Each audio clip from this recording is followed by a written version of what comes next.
আপনারা সকলেই জানেন এআইটিউসি সহ 10টি কেন্দ্রীয় trade union INTUC, HMS, CITU, AITUC, AIUTUC, TUCC, SCWA, AICCTU, LPF ও ইউটিইউসি এই কটি ট্রেড ইউনিয়ন আগামী কালকে ভারতবর্ষে সাধারণ ধর্মঘট পালন করবে এবং আহ্বান জানিয়েছে। এই দেশব্যাপী ধর্মঘটে সামিল হয়েছেন সংযুক্ত কিষাণ মোর্চা ও তার সহযোগী সারা ভারত কৃষক সভা সহ গণতান্ত্রিক গণসংগঠন এবং ফেডারেশন সমূহ। ইতিমধ্যে ভারতবর্ষে সর্বত্র প্রচার বিস্তৃত হয়েছে।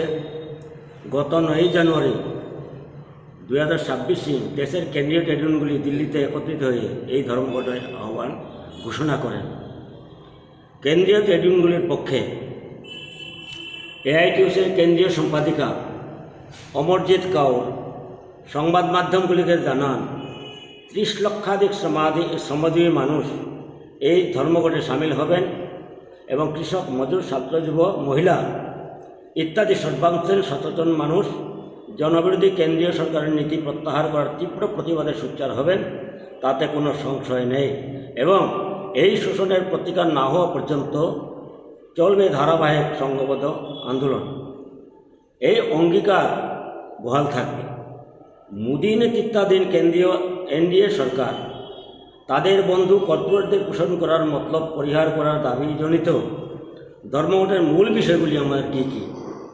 প্রথমত হলো শ্রমজীবী মানুষের অধিকার হরণকারী সর্বনাশা 4টি শ্রমকোড বাতিল করা। এই শ্রমিকদের 29টি শ্রম আইন বাতিল করে দেওয়া হয়েছে। 8 ঘন্টা কাজ, 8 ঘন্টা আমোদ প্রমোদ, 8 ঘন্টা বিনোদনের অধিকার থাকবে না। কর্মস্থলে রাতের কাজ, মহিলাদের নিরাপত্তা থাকবে না। রাতে যদি মহিলারা কাজ করে তাদের নিরাপত্তা থাকতেই পারে না। নিয়মিত কর্মস্থলে অনিয়মিত কর্মী নিয়োগ করবে, স্থায়ী বেতন চালু করবে, থাকবে না পেনশনের অধিকার,